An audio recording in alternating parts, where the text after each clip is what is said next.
দিল্লি লাগোয়া শাম্ভু ও খানাউড়ি এখন মুক্ত। বুধবার বেশি রাতে অভিযান চালিয়ে সেখানে অবস্থানরত কৃষকদের তুলে দিয়েছে পাঞ্জাবের আম আদমি পার্টির পুলিশ। ঘটনাস্থলে পুলিশ ব্যাপক লাঠি চালালে খণ্ডযুদ্ধ বেঁধে যায়। পুলিশ বুলডোজার দিয়ে অনশনরত কৃষকদের তাঁবুগুলি ভেঙে দেয়।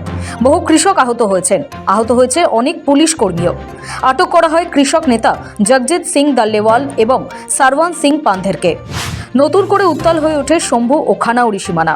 ফসলের ন্যূনতম সহায়ক মূল্যের বৃদ্ধি, কৃষি ঋণ মকুব, পেনশন চালু করা সহ কেন্দ্র সরকারের কাছে বিভিন্ন দাবি দাওয়া নিয়ে লাগাতার আন্দোলন চালিয়ে যাচ্ছেন দেশের অন্নদাতারা।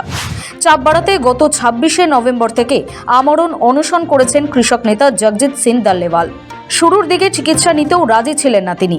54 দিন পর সরকার আলোচনায় বসতে রাজি হওয়ায় চিকিৎসা নিচ্ছেন দাল্লেওয়াল। কিন্তু টানা অনশনে তিনি দুর্বল হয়ে পড়েন।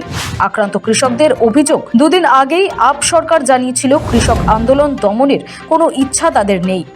কেন্দ্র সরকারের সঙ্গে আলোচনা ফলপ্রসূ না হওয়া পর্যন্ত কৃষকরা বসে থাকতে পারেন। বিভিন্ন দাবি দাওয়া আদায়ের লক্ষ্যে পাঞ্জাবের কৃষকেরা গত 13 মাস যাবৎ সেখানে অনশন অবস্থান করেছিলেন। পাঞ্জাব সরকার তাদের বাড়ি বাড়ি উঠে যেতে বলছিল। দাল্লেওয়ালের জেদ এবং কৃষকদের আন্দোলনের চাপে নতি স্বীকার করে মোদী সরকার। কৃষকদের সঙ্গে ইতিমধ্যেই 6 দফা আলোচনা সেরে ফেলেছে কেন্দ্র, যদিও তাতে সুরাহা মেলেনি। বুধবার ছিল 7ম পর্যায়ের বৈঠক। ঘটনাচক্রে বুধবার রাতেই চণ্ডীগড়ে কেন্দ্রীয় সরকারের সঙ্গে 7ম দফার আলোচনায় বসে কৃষক নেতারা। সেখান থেকে ফেরার পথে কৃষক নেতাদের পুলিশ আটক করে স্থানীয় একটি উৎসব বাড়িতে নিয়ে তোলে। প্রায় 250 কৃষক নেতাকে আটক করা হয়।